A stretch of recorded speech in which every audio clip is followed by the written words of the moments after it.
how's it going, my friends? This is Nick from the Nerd Frenzy Podcast. And today we're talking about the critically acclaimed Game of Thrones. And we have my beautiful, wonderful David Ray Suminski. How's it going, man? Hey, buddy, how's it going? Good. Oh, well, I'm excited, my friend. Game of Thrones, we get to talk about it. And I've been wanting to talk about this for a long time. And thank you so much. You're the perfect person to talk to about it. I cannot wait. Game of Thrones, bud. Good to finally hit on this show. It's been in the making for a while. Like you doing your podcast for a year, and we haven't hit it yet. So long overdue for one of the best shows of all time. I think we've agreed on it being number 2. Yes, we have. I think we have. And it would have been number 1 if it would have stuck the landing, and I've brought up many times, but it didn't. Yeah, we'll get to that, I'm sure. I mean, I Yeah. just finished watching it today, watching all 8 seasons. There's some parts I definitely want to hit on. Oh gosh, it could have been so good.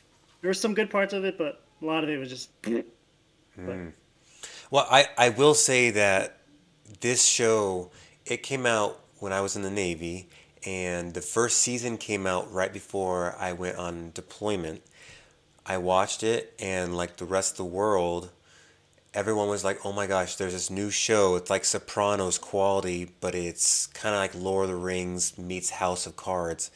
And of course, people found out about it. It was probably not until season 3 that it got really like pop culture big. But season 1, there was a big old uproar about like this new show called Game of Thrones.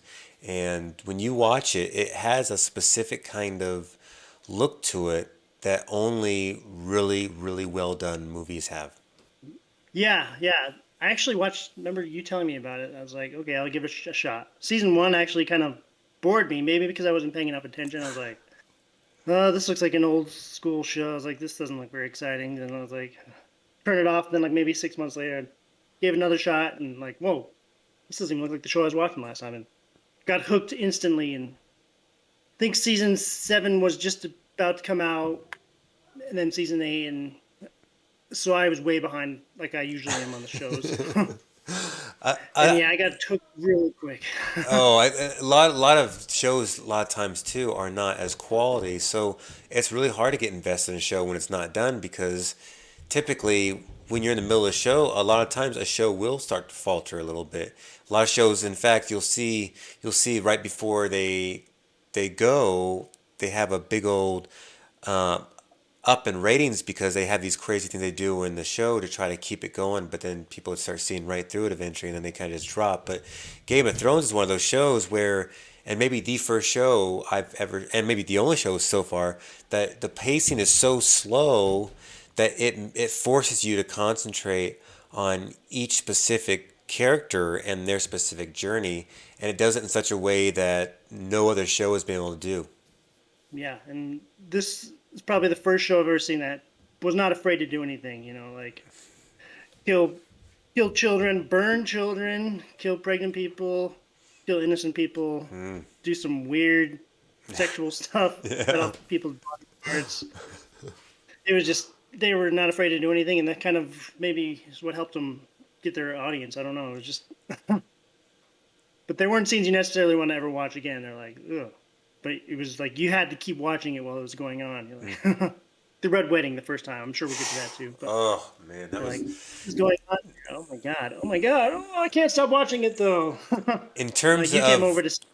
Oh, I know. I saw. I remember walking in there, and it was going on right then and there. Like, oh man, because it is probably David the top 3, top 4, maybe top 2 hardest things to watch. Like you said a moment ago, killing babies. There's a pregnant lady who gets stabbed in the stomach, and then you see 2 other main characters get killed, and just like that, just from a quick little, they're all having a good time having a wedding, and all of a sudden Bolton uh, uh, tricks them and kills them and completely changes the whole show's pace. I mean, just completely causes now new alliances and changes certain alliances and completely changes it all. which already at this point has done a lot of 180s. First season, David, Eddard Stark, the main actor, we knew pretty much no one else. Eddard Stark, Sean Bean, he's amazing in everything. James Bond, he was the bad guy in Goldeneye. He is, of course, in Fellowship of the Ring as Boromir. He's in Equilibrium. He is one of those people that every time you see him in a movie, you're like, oh, I love that guy. He's in this, and you're thinking, okay, well, this guy is actually, he's going to be like the king. It's going to be awesome. They killed him, David, immediately. I don't know. Who saw that? Huh. Yeah, it just was pretty much unpredictable too. You're like, oh, he's going to be one of the main characters all the way through for sure. He's a good, famous actor, good guy. But nope, his head's rolling. Uh, Just yeah, and try to guess it. You were always wrong. And you thinking too, you're thinking, okay, well, it does that thing where it has the big old axe coming up, and you're like, okay, so this is what's going to happen. Someone's going to shoot the hangman, and he's going to miss the aim barely, and then someone's going to say, Yeah, I will not allow this, and then all of a sudden it just has to happen. Or, someone's going to break him out and then run away and then go hide him or whatnot. And then you see his head fall down, and you're like, "Oh, he's dead." And that's the end of the first like season of Game of Thrones, and you're like, "Okay, this has got to get everyone curious." And then the show gets just more and more epic with so many amazing characters developed. There's one of those shows where if I asked you, David, who's your favorite character, it's one of those. Okay, well, there's 90 that I really like. So let me try to break this down here. And it is like there's like especially there's probably like five or six especially like uh probably like top tier acting where you're like, "Oh man, you got to say something about this person because if you don't, then you're not giving them the love they deserve." yeah. I was trying to think of my favorite character. The show, like man, when you have that many to choose from, you know it's a good show. Who if They you always if you introduce had to you. say if you had to say just like just go for it, like who would be the one you would probably choose? I wrote this down. I think my favorite was Jon Snow, mainly because he was always doing the right thing. He was a good guy. He kind of the hero. But I also loved Tyrion because he was kind of the same boat, doing the same thing. You felt bad for him the whole show, and but he was always pretty much doing the right thing. He was never trying to be sneaky. If he was, it was for a good reason. So yeah, I'd go with Jon Snow just for maybe hero reasons, I guess. And Sure, he was a good actor too. I thought he was yeah, and the part, storyline. yes, Kit Harington played him well and everything, and Jon Snow's journey is maybe the most interesting because he does have truly the hero's journey of the guy who, when given the opportunity many times over to make a decision based off of lust or greed or something like that, he always chooses the opposite. And he like unlike everyone else on the whole show, he's the only person who truly like says no, I will not cave, even though it's the thing that you would definitely do.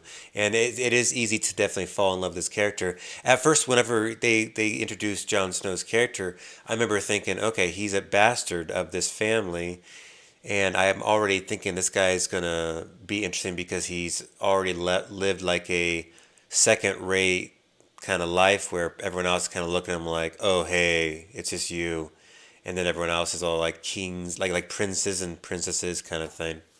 Yeah, he didn't have the yeah he didn't get going as quick as some of the other ones did either. He kind of built into the role that he got as the seasons went on. He wasn't royalty right off the bat, I guess, like you were saying. Who would be actually before I ask you your favorite? I just read that Bolton actually, or not Ramsey Bolton. Yeah, he applied for the same job to be Jon Snow, I guess, and he lost out on the competition with Kit Harington. I didn't know that. That would have been interesting. He didn't really look like a hero type, so No, I'm and kind of that's glad he didn't. probably why he didn't get the part. But I'm guessing he was probably so Yeah. amazing, and he's in another show I watched back in the day when he was a lot younger. And it was a British show, and they became superheroes through like some kind of weird storm, and they were all serving detention after school, and they're all kind of rebels. And it was the first time I ever saw him. And I'm thinking this guy's he was very convincing because he became the bad guy of the five that got the special powers, and he was one. He was kind of like just trying to kill everyone else. And I remember thinking, this guy's menacing. And then all of a sudden, I see him in that, and when you really like see his character is when you see him torture someone finally by cutting his penis off. For him, yeah. That was disturbing, man. Theon Like, Greyjoy, really. yeah, which was he had himself a redemption story himself. Yeah, and then he acted like he was eating it. That one time, one scene was like, Oh, yeah, that weird the meme that you see where he's making this weird face and whatnot. But there's so many. Like I said, there's 90, if not there was more. There's more characters in that, and so many of them are very well written and well imagined and well directed, and it's obvious this show was meant to be the best show of all time. And there's so many elements. Like you said, I will tell you, Tyrion is mine, even though there are obviously so many others. And the reason why is mine is because kind of the same reason why, like you just said for Jon Snow, you just brought it up a little bit. They're kind of even in that they both live kind of a bastard life, and I would say Jon Snow's situation was not as hard as Tyrion's situation. So you see, yeah, you see a character that's drinking and having a lot of random sex, and he's obviously has no direction because he's pretty much by all of his family been painted as a jackass and as like a disgusting creature who killed his mother, and that's all they can see him as. And as we've seen throughout the show, Cersei, which is one of the best villains of all time, she says whenever he was a baby that she would pinch his penis just to torture him, yeah, and it just kind of showed a degree of how much of a villain she is, but not that just she's a villain, but that she's a villain because there's certain jealousy, certain things like you killed my mother, I hate you, and just like I said, with every single character that's written in these books, and of course the TV show, it's just so much like you could make a story off of each one of these characters. yeah. What this show was also good at, I was thinking, was kind of like Breaking Bad. Like whenever one bad guy died, they were really good at bringing out like another bad guy that was just as bad or worse, then worse and worse and worse. Even though Cersei's kind of there the whole time, but she's kind of not as in play in some cases she is as the other ones are. So that's good. She's having her That was, inner battles over there at King's Landing with certain things, like when she has those battles with the priest and their that weird cult thing that they were doing. That was a lot of fun when they pretty much shamed her and took all of her clothes off and had the wonderful actor from Ted Lasso behind her, yeah, saying, "Shame." Shame! Shame! Shame! Shame! Shame! Shame! Shame. And it was just like I said, just so many things going on. And then when like the moment after that's all done, she sees the mountain, and he's this zombie, big old scary looking Frankenstein zombie, and he picks her up, and you see like a moment of vulnerability, and then you never see it again. Like from the rest of the show, she's just pretty much, besides the end, but we'll talk about the end later on. But you see pretty much this certain like, okay, I'm going to be this cold hard woman now, and I'm going to just destroy all of you, and she does. And like I said, she's one of the best villains of any TV show or movie, and it was something that we had to talk about her a little bit.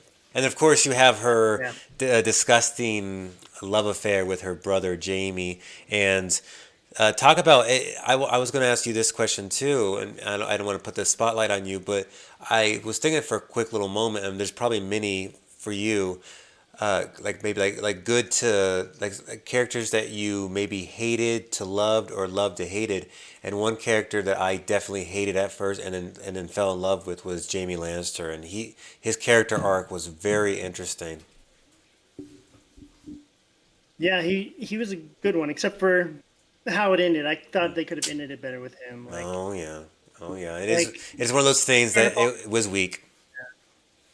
he's starting to fall in love with Brienne. It would have been better if he just stayed in the north and not gone down to find his sister and just just kind of an anticlimactic with his his story arc. It's like, okay.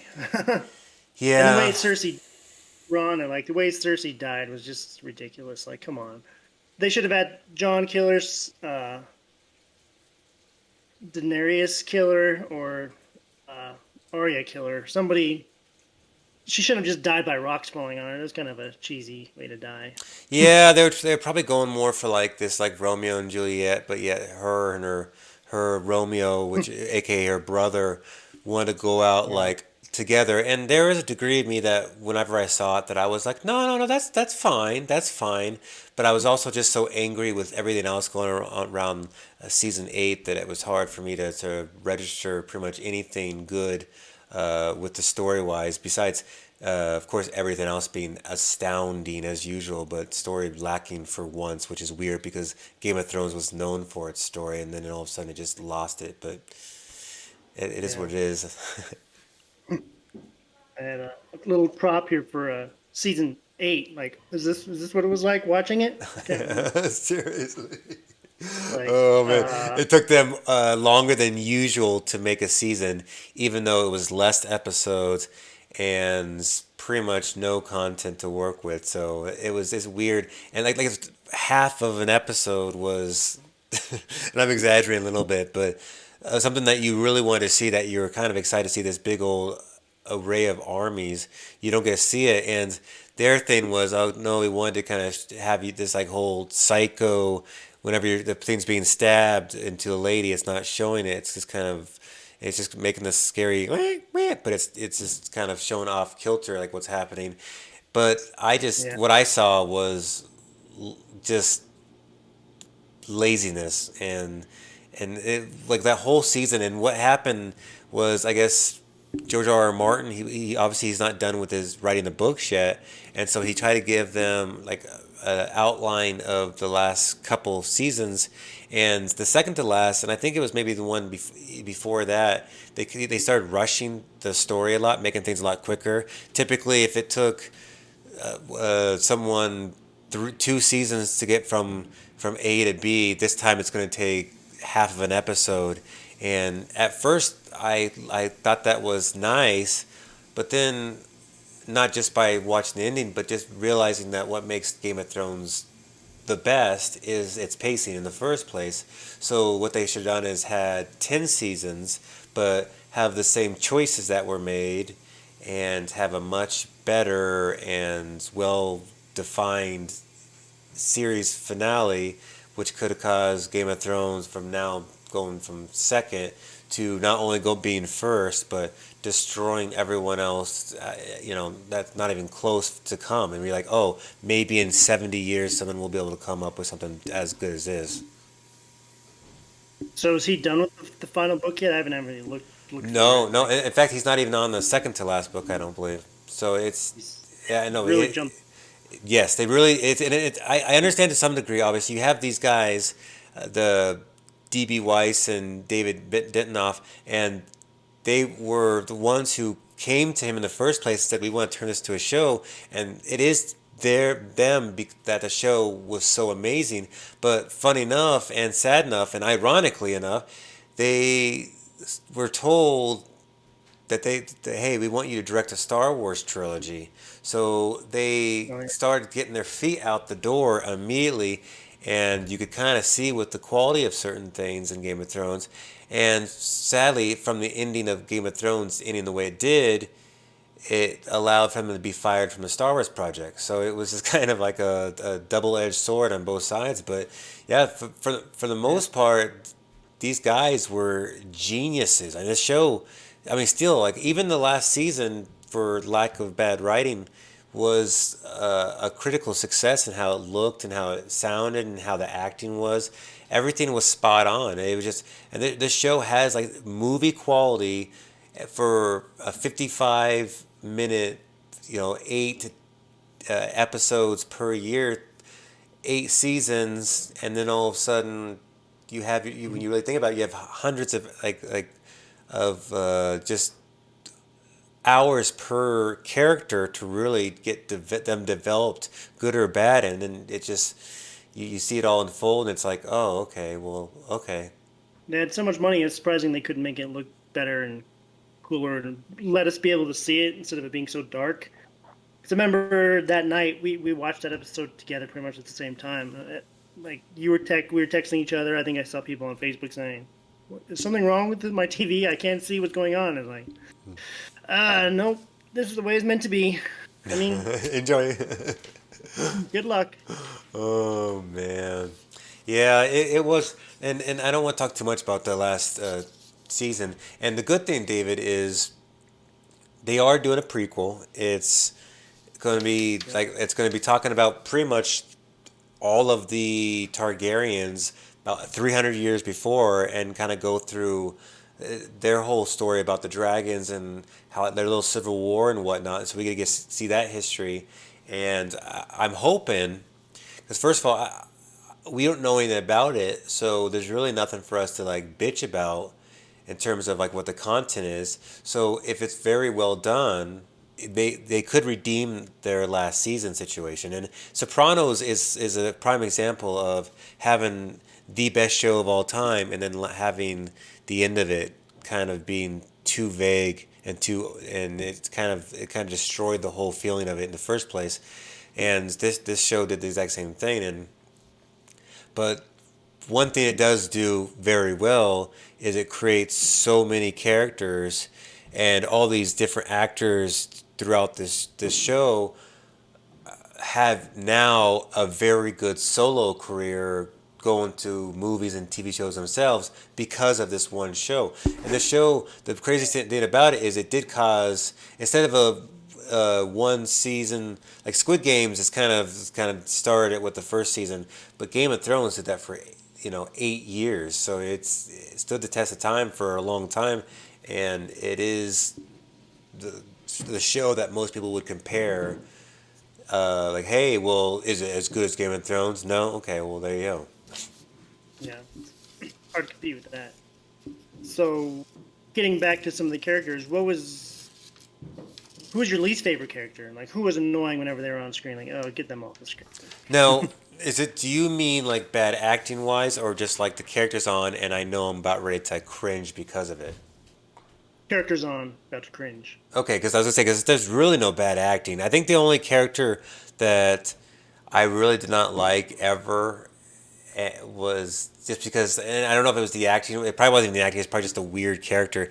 Is I didn't like that Gilly, which was the lady that was kind of dating Samwise, and I thought that she was just kind of like always like just there, and it was just kind of she. And she kind of came from uh, that one guy who was just having sex with all of his kids and then reproducing, and then it just kind of it just reminded you. And but so every time she was on, she would always try to say something that was kind of smart, but it was kind of stupid too. And I remember thinking, I don't know what they're doing with this one, but she's kind of weakening everything. And the only reason why she's here is to show Samwise how wonderful he is, but also how he's kind of a moron too. But it so I'd say her definitely. What about you? Yeah, I had her written down, You had it and written down. Sansa Stark, and Samwell. Yeah, Oh, at least Sansa Sansa. just so Sansa at least kind of builds to get better. She starts off like, yeah, and I say she starts off. I'd say 70% of her is being snooty, like in, and by the end of it, she starts kind of finally becoming empowered as like a real like badass woman who's like, no, I'm tired. I've been enslaved by not just one, but like three crazy people, being Joffrey, being tricked and manipulated by Lord Baelish, aka Littlefinger, and being tortured by Bolton. So but finally, after a while, she's like, pretty much, I'm done with all of you, and I am tired of being a victim. And I started liking her character more, but it took her a long time, man. yeah, yeah. She was a slow one. Who was what did I have? What was the most disturbing scene for you in the show that was like, oh, I can't watch that ever again? I mean, there's quite a few to name off. Oh man, there's a lot. The one that probably stands out the most to me would be the little girl that has that thing in her face, Lord Stannis's daughter that has that, like, I don't know if she has leprosy or whatnot, and then when they burn her alive, and the witch tells him and her mom to do that, and they burn her, they sacrifice her to win the war, and then you see it happen, And then and then you see the mom start realizing what she's done, and then you look at the mom going, I hate you so much, you're so stupid, and I hope you rot in hell. And you look at Stannis after he's lost this war, and he's sitting there in a tree, and Brienne of Tarth is looking at him, and she's about ready to kill him, and you're like, oh yeah, you better kill him because he just did something so evil. He killed, not only did he kill a little girl, but he killed a wonderful little girl, and it was disgusting. yeah, And that part. What about you? yeah. To touch on that real quick, like it wasn't even necessary because they ended up like didn't like half their armies like leave because it was so they were so disturbed by it. Then the mom killed herself. It was like what was the point of that? It didn't help at all. It was like there was no point whatsoever. Melisandre, the witch, said that it was going to give them a specific power, and funny enough, she was pretty much right about a lot of things. She just happened to have the vision about the wrong person. As she said later on, she was supposed to have it about Jon Snow. But the fact of the matter is, she did have a lot of people killed. And when you see her take off her necklace, you see her turn to that old witch. I remember thinking, like, oh my gosh, you were this beautiful woman, and you just walk around naked, and getting all these men all crazy, but your real look is, you look like a scary witch. And just to know that It was uh, like a lot of these guys touched you is just gross. I didn't. I like looked away when she was naked, like 100-year-old woman. I was like, oh, that's gross. It was so well done though, and I felt bad for her. The way that they had the camera was filming her and whatnot. She kind of looked like a haggard old woman, this very weak lady who was just scared. And I very much liked it because she's always acting like this strong. My king, we must do this now for Yeah. the god of light. And then you see that, but you like I said, the crazy thing about this show, David, is pretty much every single character to some degree has some kind of redemption about them, or they turn to the dark side, and it's one or the other. You don't really see too many characters who just kind of are just there, just sitting there like, hey, how's it going? All right, have a good day. It's nothing. All these main characters have some degree of, like, the Hound is a good example. He's a bad guy, but he's not a bad guy, and he does care, but he also is extremely broken, and you just see him helping Arya out, but he's also a piece of crap too. But then you find out, well, he was burned by his brother, and he's scared of fire now because of it. His dad and everyone was just mean to him, and he's kind of just been this bullied. And then you hear his backstory, you see him go through it all, and then you kind of just rooting for him at the end. And luckily, at the end, by the way, he goes out like a G, unlike a lot of other people. He goes out fighting the mountain and taking him out and killing him. They both go out in the fire, exactly where you're scared of, but he still goes out like a G. So props to him. But there's so many of these people that have redemption stories, and I love it, David. Yeah, yeah. To hit on your who was the most disturbing, I would say the Red Wedding for me Oh as well. man. Because I had to like fast forward that when it came on again. I was like, I'm not watching that. I know what happens. Because Right. pregnant women get having then there's kind of suffering there, and then it was disturbing. One of the most disturbing things I've ever seen on TV, probably. Yeah, Just stuff. and then the cinematography, the way it had the lady laying there, just kind of patting her stomach, like, oh, like she's thinking in her head, Right. like, maybe there's hope, and but you see her dying too.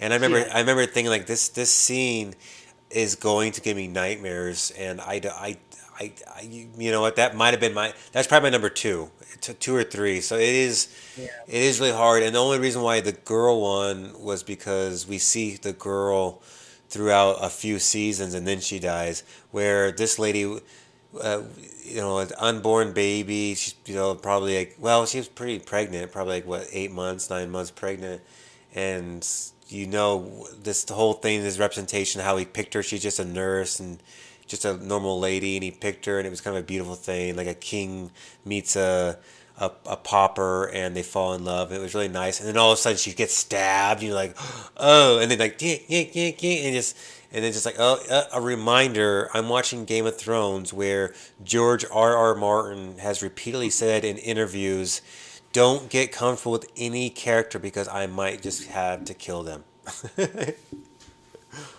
Yep, you sure did. Most thick way you can do it. Sometimes you wonder how they let stuff go on TV. Like, geez, you almost have to like show your ID before you can watch this. I mean, it's that's crazy. Oh, it's like What one. was some of your?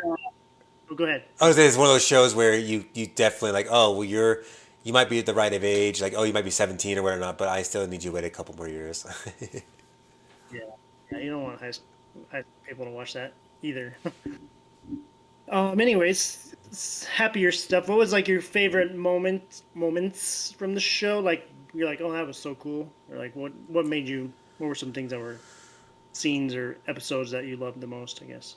Well, I'd say, funny enough, it was season one hooked me, but season two is something. Sadly enough, I'm just going to say this for the men. I'm still a man. But what got me to really like Jon Snow was when he started falling in love with Ingrid.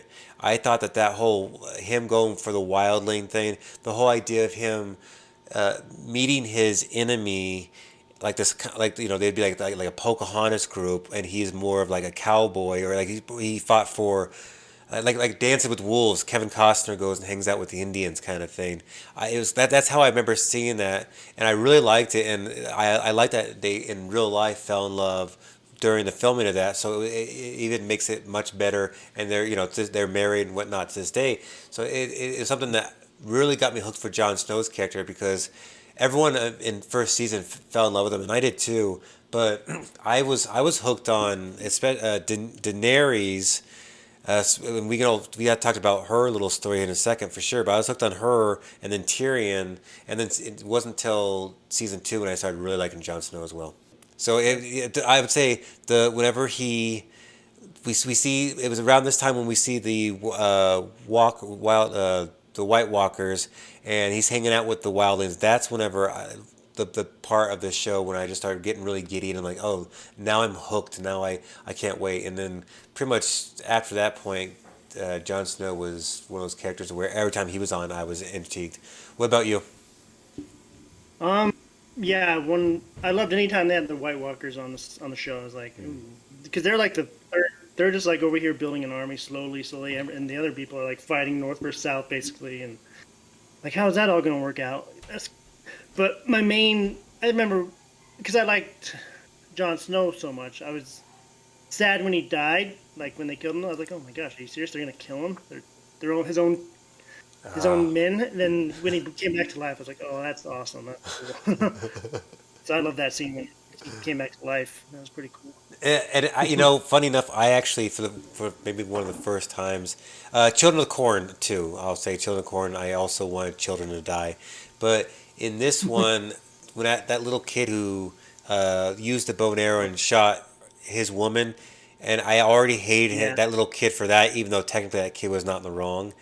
But when yeah, that little kid also stabbed Jon Snow, and later on, like whenever Jon Snow comes back and they are about ready to hang them all, and you see that kid being hung, I remember a lot of people were very mad about that, and I remember thinking, no, I'm not. I think I was glad whenever he died, and typically I would never say that, but he killed Jon Snow. Everyone, do you not know what I'm saying? it is. Killed the whole family. Yeah. Yeah, he deserved it. He did deserve Um, it. So, okay, we need to talk about some other characters. Daenerys, my yeah, friend. A lot of people, like Jon Snow, fell in love with Daenerys, and for the most part, she was one of the most wonderful characters, most empowered characters that has come on TV and movies for a very long time, and that is the Breaker of Chains, the Queen of Dragons, Daenerys. She was awesome, man. Yeah, you didn't think in the beginning she was going to be that big of a deal. You're like, oh, some girl in the what were they? Not the Wildlings. They were Dothraki. You're like, what's her story going to be? Then you kind of get hints at it, like with the dragon eggs. You're like, oh, okay. But yeah, she grew into like one of the best women. You could call her a hero, Yeah, yeah. I guess. She was for a while, at least, of course. Yeah, yeah. To the very end, yeah. But yeah, it was fun watching her story and watching the dragons get bigger and bigger and bigger. Mm. Like winter's coming, but like her dragons like grew up so big. Like took winter like 4 years to come. It feels like maybe they have a different schedule in west wherever they are with the sun and all that stuff. Like winter seemed like it took. Westeros? Westeros?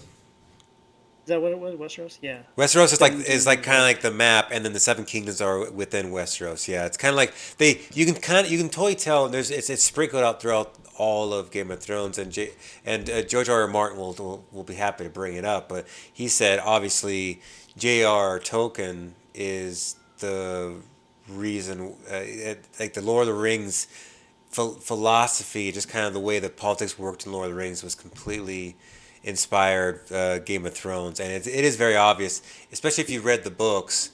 You can kind of see very many characters. Sometimes even their names are actually on this too, and as you know, Lord of the Rings is possibly the best movies of all time.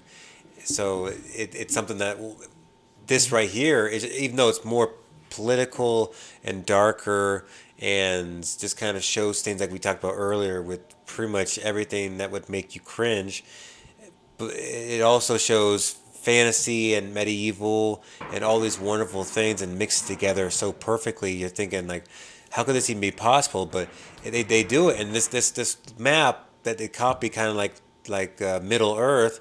It's so interesting, and I'm hoping that like the prequel. I hope the prequel is going to be good, and I'm hoping that they can kind of do what they are doing with a lot of other things and just building upon this, but do it correctly, and don't take any shortcuts, because that you did that in the last season and it did not pan out well. Yeah, I don't like how she died either. How she became a villain so quickly. Like season 6 or 7, there.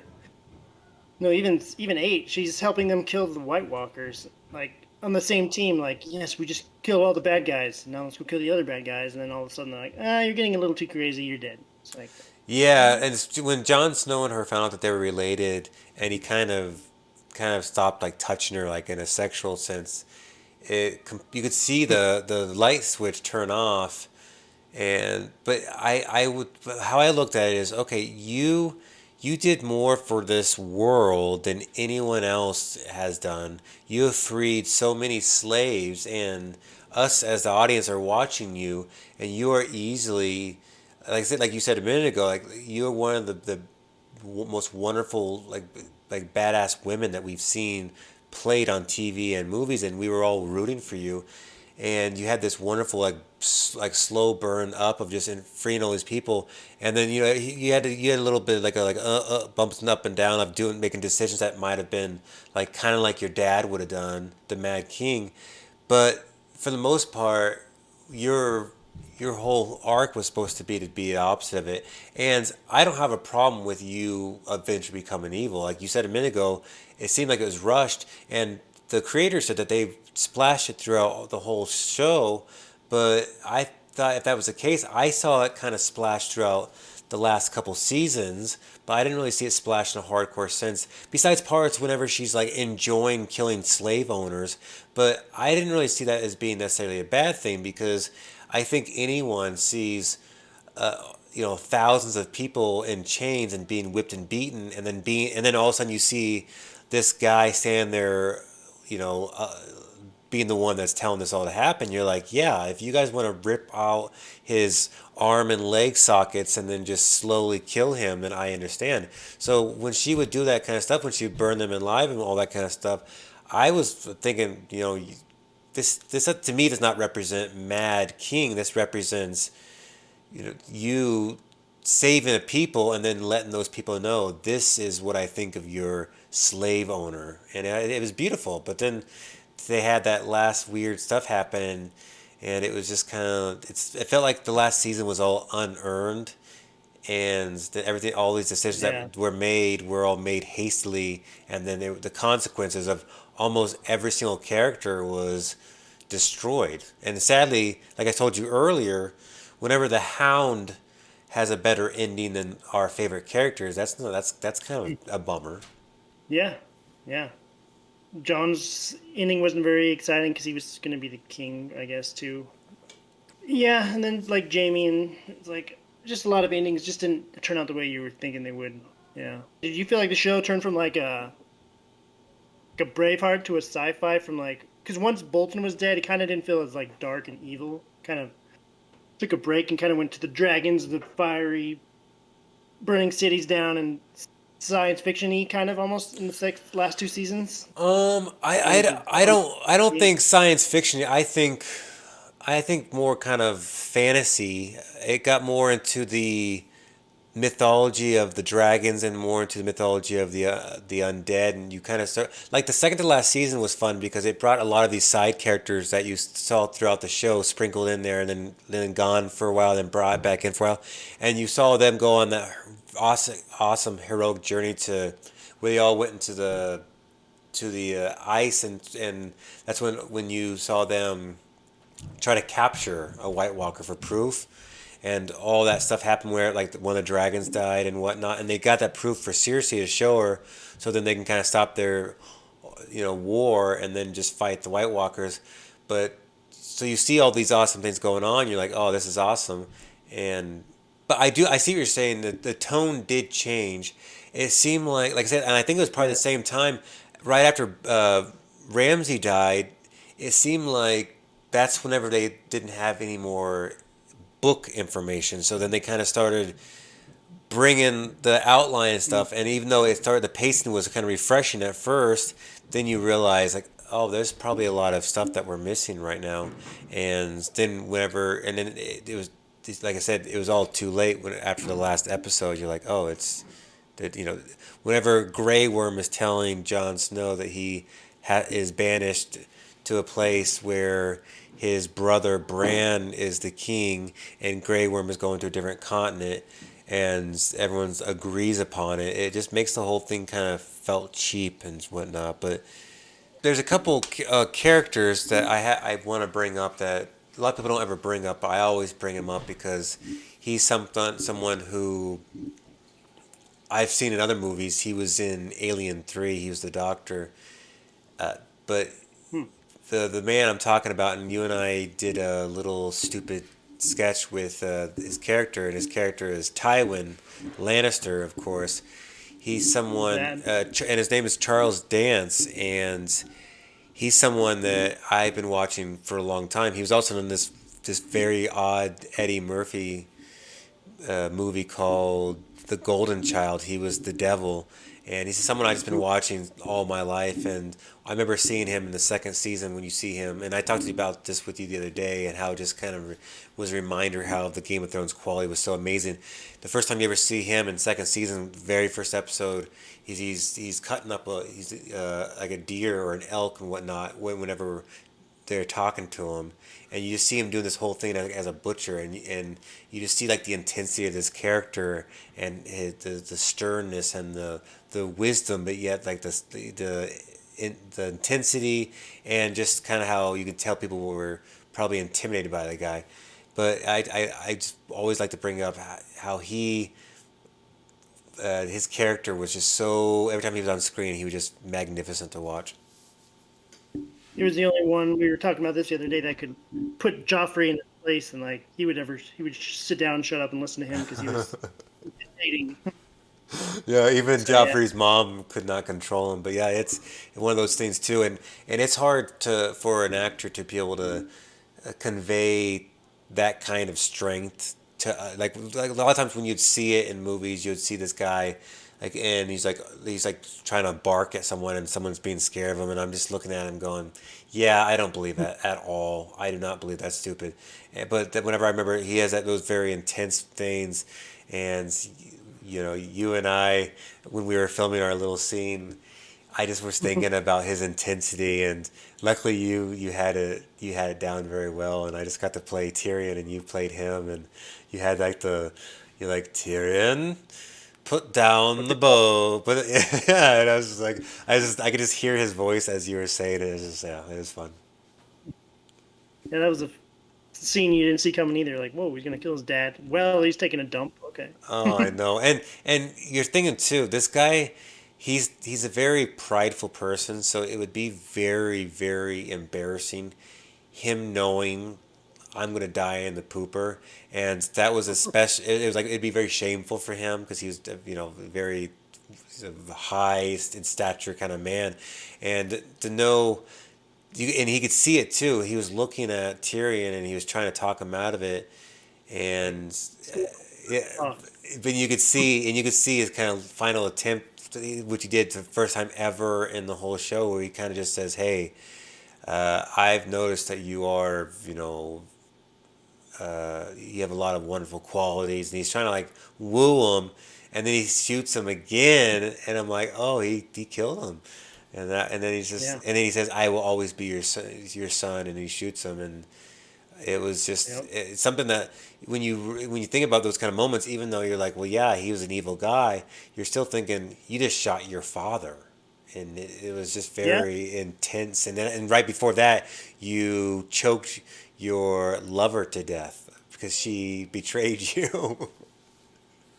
Yeah, that's probably the darkest he ever got in the show, I imagine, because he could have just left and he didn't have to kill his dad. That was just kind of like just because I don't like him that much. It's Yeah, like yeah, because okay, he was looking for him, and it's one of those things. Like I said, even his dad, everyone, Jamie was the only person who showed him love, but everyone pretty much blamed him for the mother's death, and just for being a dwarf, and it was wonderful acting by Peter Dinklage because obviously he's a little person in real life, but to play a part where people are going to just say like, hey, we're going to pretty much for this whole show we're going to make fun of you being short, and we're going to do what people have done probably in real life that has really like harmed your well-being. So and just for this guy to be like, cool, all right, let's do it. And him and Jason Momoa, I had to bring this up real quick, David, the only Americans from the show.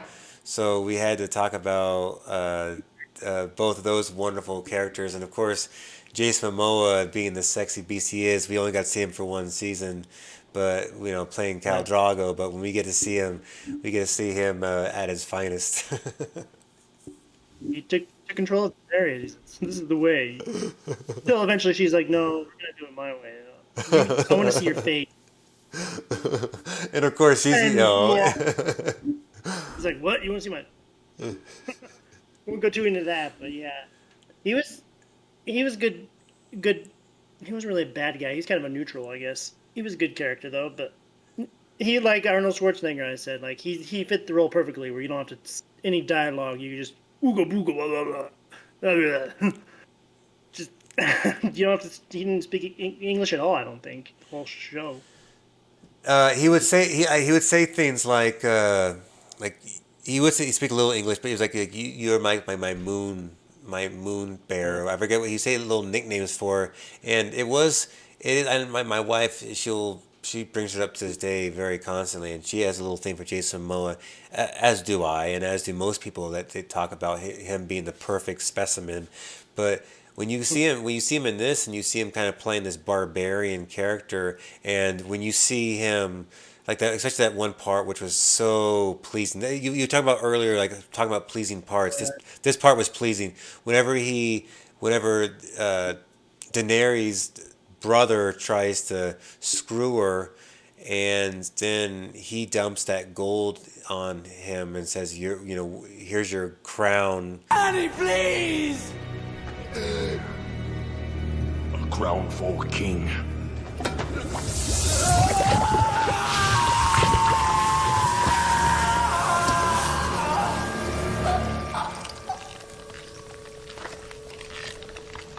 And kills him. And I remember just thinking like, "Oh, this guy is so awesome." And that night they made some crazy whoopee, and that's probably what created that baby too.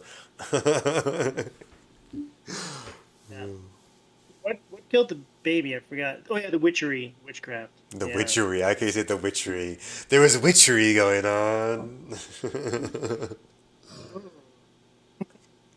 Yeah, there was so much, and sadly, we're not going to be able to talk about most of it because there's 8 seasons, and like you could technically have a podcast episode, talk about for 45 minutes to an hour, just about one season, and we have to somehow condense it. So sadly, we're probably going to talk about 15, 20 amazing characters and miss 70, and miss 700 wonderful talking points.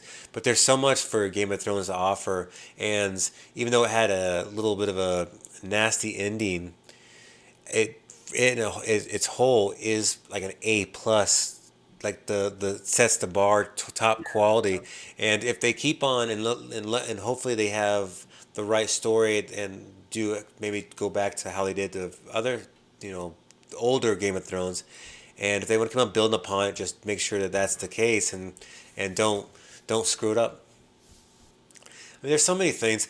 There was something that I wanted to bring up because it was awesome, and I got to go to Comic Con, San Diego Comic Con, Oh yeah. back in the Navy, and I went with my cousin Lucas, and we got to go whenever when Game of Thrones cast was there, and even though a lot of them were really cool, I'll flash it up for everyone to see as proof. But Lucas and I, we were at the bottom, and we saw Lord Varys having an interview with one, like EW up there on one of the rafters, and we saw him. And I remember looking over at Lucas, and we were talking, and we were filming this, and we also were taking pictures.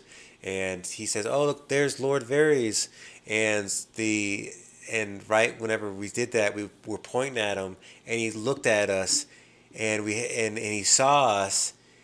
He pointed right back at us, and then he put the peace sign right at us, like did that to us. And I just thought, like, and this is a guy from Ireland, and I just thinking like, oh my God, this guy came all the way to Ireland, and he just gave me the peace sign, and it was really cool to see that. And Game of Thrones was at the biggest, so it was just fun. I had that really cool fan experience with Lord Varys, and before that even Lord Varys, he was kind of like Littlefinger, but Littlefinger was being a bad guy the whole time, and it seemed like Varys was actually trying to do the right thing. So I always liked his character, but there's so many. Yeah. Yeah. I could go on for days about the show in general. Just who's your favorite character? Who was most disappointing? Who'd you feel sorry for? Like, yeah, who was the worst bad guy? We could go on for forever on this one. I did want to know who do you think was the worst villain in the show? Well, I mean, before everything all went down, I was I was really, really scared about always because she was not necessarily cunning. She was cunning, but she wasn't the smartest person in the room. But she was just, willing to do whatever it took. I always thought that Circe was just so bad. She just did not, and she did it. A lot of times she did it for I thought were somewhat worthy reasons, and that is, of course, the family. But she was so stubborn and prideful that she caused so much damage to a lot of people because of it. But I would say that whenever I bring up Game of Thrones, besides her sad kind of weak ending with her brother, she was scary. At that one time when she brought like Marjorie and all those one people that kind of screwed her over and the priest and everyone into that room and then blew them all up, and you see her kind of just on the other thing, just kind of like with like the like, oh, I look what I did. and you just like look at her like, wow, you're so awesome. You're such a good character. So even though Daenerys is technically a villain at the end and whatnot, I would say overall, and and Bolton was so good. He would be my second. And Battle of the Bastards, by the way, is one of the best scenes of all time. The claustrophobia you feel when you're watching when they're being stepped on and whatnot. Ugh, it's disgusting to watch. It's hard. That made me cringe to watch that kind of stuff. But I would say definitely Cersei. Okay. Yeah, I didn't. I thought you were gonna say someone else, but Who do you think I was gonna say? yeah, she's kind of. I thought you were gonna say the Bolton. Yeah, he's easily my number two, and but he was a villain for like a like hardcore like doing not like because I didn't really care about whenever he was messing with Theon Greyjoy for that period of time, but then when he started messing with Sansa, I started like okay, I don't like this what he was doing, and then Yeah. he whenever he killed his dad, what's his name, Roose, that's whenever he kind of got that power, and then he killed his mother-in-law and that baby when got the wolves to eat him and whatnot. I remember thinking like, you bastard, you piece of crap, which he actually is a bastard, funny enough. But so there was that, but he was like hardcore scary for like 2 seasons. She was hardcore scary pretty much season one, episode one till like 2 episodes before her death. Yep. Speaking of her, fun fact: did you know her and Braun dated for a while? I guess. Yeah, and they didn't want to. He would only do the show if he didn't have to be on set with her ever, and Yeah. they worked out. Who would have thought they were together? Yeah, there actually is. You guys will think this is funny. There's a part whenever they're all like on season 8, they're all meeting up and to show the zombie, the White Walker and whatnot. And Braun's like, you know what, you go ahead. I'm gonna stay back here with the boat. And he does that specifically just to stay away, so they wouldn't have to film with her. And it was just funny how like that actually they were so catty that they couldn't film together. Yeah, that's interesting. I didn't know that. There's a lot. Like I said earlier, there's so many of these people that you never heard of, and it was a very wise decision to only have a couple American actors, because the problem with American actors, especially well-known ones, is it's gonna put a specific kind of label on a character. But here, all these characters we got to see for the first time from this show, so they are those characters. They're not like, oh, there's Tobey Maguire who played Spider-Man, and now he's in Game of Thrones. No, it's like, oh, here's this guy I've never seen before, and so he's Jon Snow. But yeah, this show, but besides specific things at the end that made it falter, this show really is like the best show of all time. And even though Breaking Bad stuck the landing and it was good from the start to the end, a show about meth is not interesting, even though it was I mean it was very interesting because it was written damn perfectly. But a show about dragons and zombies and swords and magic, that's more interesting to me. But guess what, you also had the complexity of it too, and that was awesome. So this show is amazing by everything.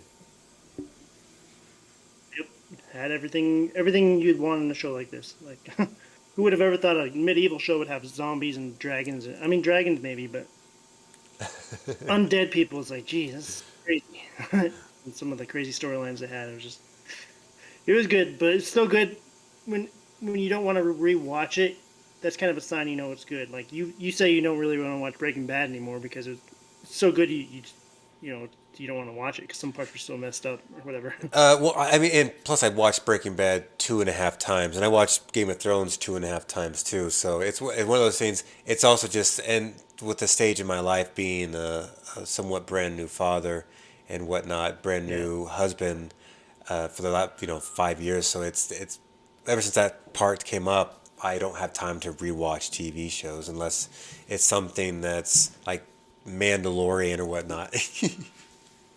Yeah. Which is, Yep. But yeah, It's a good one. it's something that when it comes to shows, it's something that if you guys haven't watched it, it's something that it's the top. Everything else you compare anything in this genre, there's nothing that comes close to it.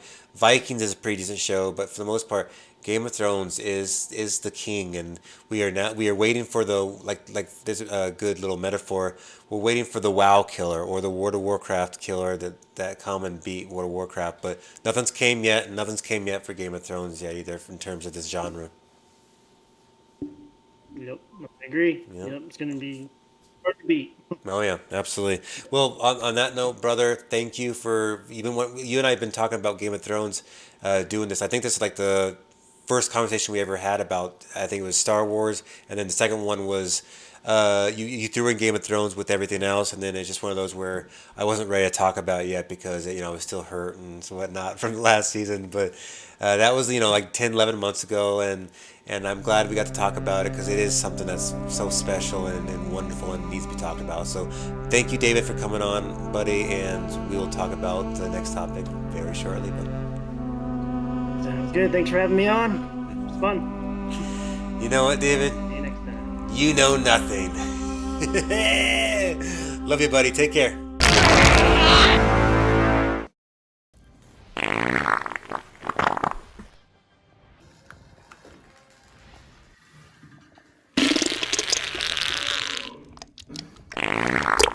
Tyrion, put down the crossbow. Who released you? Your brother, I guess. You made me feel like I was a monster.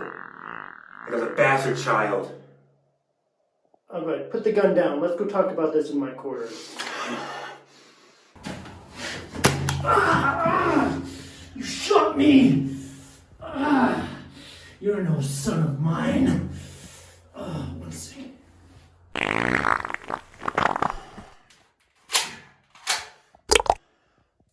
I am your son. And I always will be your son.